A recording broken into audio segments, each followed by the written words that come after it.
السلام علیکم ورحمۃ اللہ وبرکاتہ. نحمده ونصلی علی رسوله الکریم اما بعد فاعوذ باللہ من الشیطان الرجیم بسم اللہ الرحمن الرحیم رب اشرح لی صدری ویسر لی امری واحلل عقدۃ من لسانی یفقہوا قولی. اگر باطونی شخص خاموشی سے اپنے کام میں تدبر اختیار کرے، یعنی اپنے کام میں زیادہ غور و فکر کرے، اور جس کام میں کوئی اچھائی نہ ہو اس میں غور و خوض کرنا چھوڑ دے، یعنی اچھی چیزیں جہاں نہ ہو وہاں سے توجہ ہٹا لے، البتہ وہ اپنی جان بچا لے گا. تو نبی صلی اللہ علیہ وسلم نے فرمایا جو خاموش رہا وہ نجات پا گیا، اور فرمایا آدمی کے اسلام کا حسن یہ ہے کہ وہ اس چیز کو چھوڑ دے جس سے اس کو کوئی غرض نہیں. باطونی شخص ایسے معاملات کے بارے میں باتیں کرتا ہے جس سے اس کا کوئی سروکار ہو یا نہ ہو، یعنی اسے تعلق ہے یا نہیں پھر بھی باتیں کرتا چلا جاتا ہے ہر ٹاپک پر، اور اپنی بات میں قیل و قال، افواہوں اور جھوٹے گمان پر اعتماد کرتا ہے. اور نبی صلی اللہ علیہ وسلم نے فرمایا بے شک اللہ نے تمہارے لیے 3 چیزوں کو ناپسند کیا ہے: قیل و قال، مال کا ضیاع اور کثرت سؤال. تو اگر زبان اتنی خطرناک ہے تو پھر اس کا علاج یہی ہے کہ اس پر توجہ دی جائے، اور صرف وہ بات کرو جس کی ضرورت ہو، اور جس کی ضرورت نہ ہو وہ بات نہ کرو، مگر حق، عدل اور معروف کے ساتھ، اور اپنے میدان فن کے علاوہ کسی اور بحث میں نہ پڑو، اور اچھا سننے والے بن جاؤ، کیونکہ تمہارے کان 2 اور زبان 1 ہے.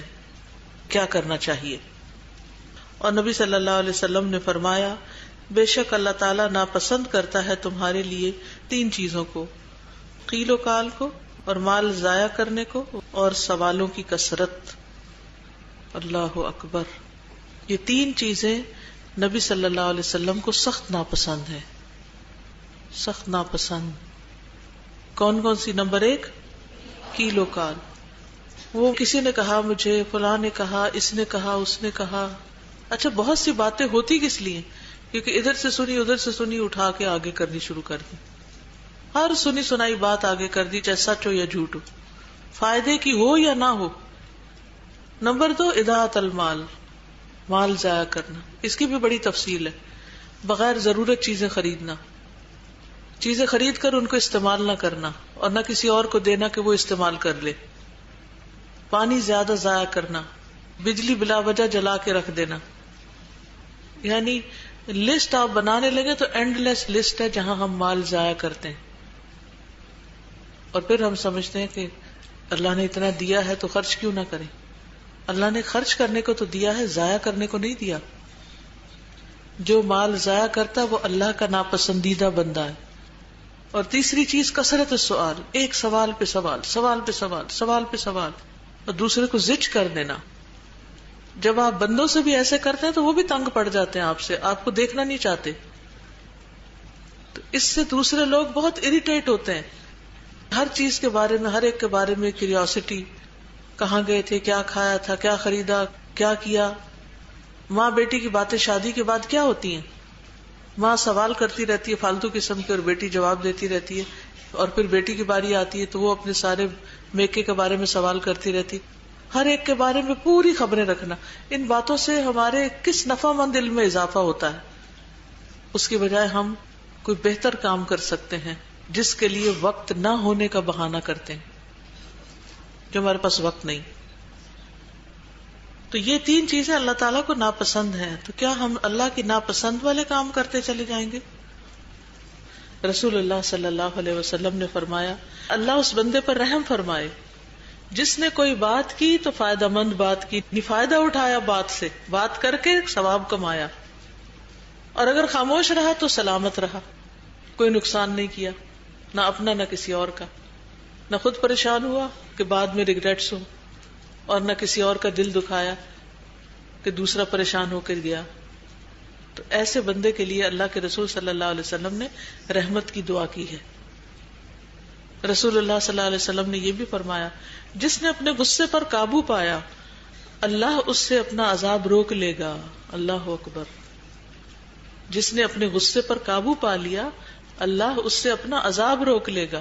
گویا بڑی بڑی مصیبتوں اور آفتوں کا آنا رک جائے گا اگر غصے کو کنٹرول کر لیا.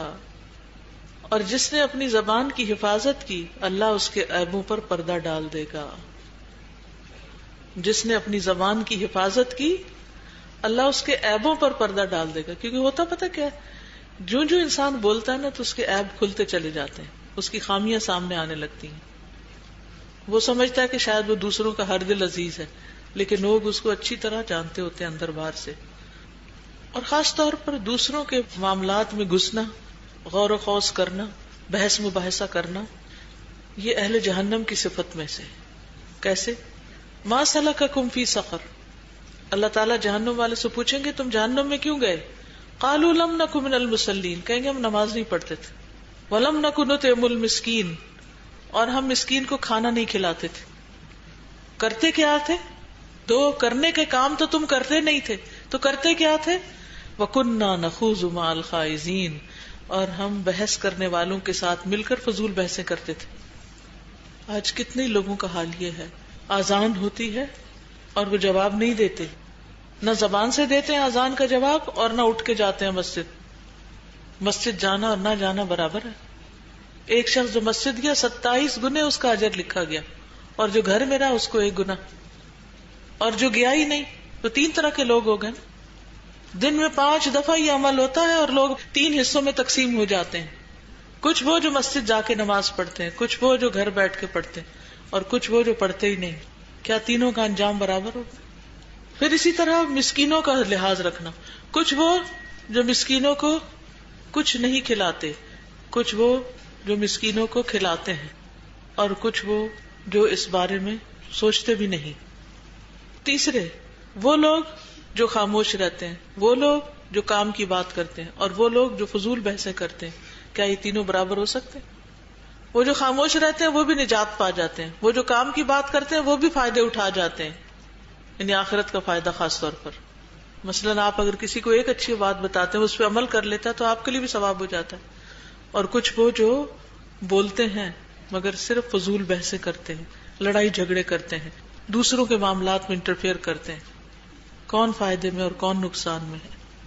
اسی طرح علم حاصل کرنے کی بھی نیت درست ہونی چاہیے، اور لوگوں سے جھگڑے کرنے کے لیے، فخر جتانے کے لیے نہیں کرنا چاہیے. کچھ لوگ جب وہ سیکھ لیتے ہیں تو کیا کرتے ہیں؟ علماء کے سامنے فخر کرتے ہیں، بڑے بڑے نام لیتے ہیں، ٹرمینالوجی بولتے ہیں تاکہ اپنے علم کی دھاک بٹھا سکے، یا جاہلوں سے بحث تکرار کرتے ہیں. تو علم والوں کو یہ زیب نہیں دیتا کہ وہ لا علموں کے ساتھ بحثیں کریں اور ان کے پیچھے پڑ جائیں. یا لوگوں کو اپنی طرف مائل کرتے ہیں کہ میں تو سب سے زبردست کمنٹ دوں گی، سب سے زبردست کمنٹ لکھوں گی، تاکہ سارے لوگ پھر اصل پوسٹ کو چھوڑ کے میرے کمنٹ پہ بحث کریں. سبحانک اللہم و بحمدک، اشہد ان لا الہ الا انت، استغفرک و اتوب الیک. السلام علیکم و رحمۃ اللہ وبرکاتہ.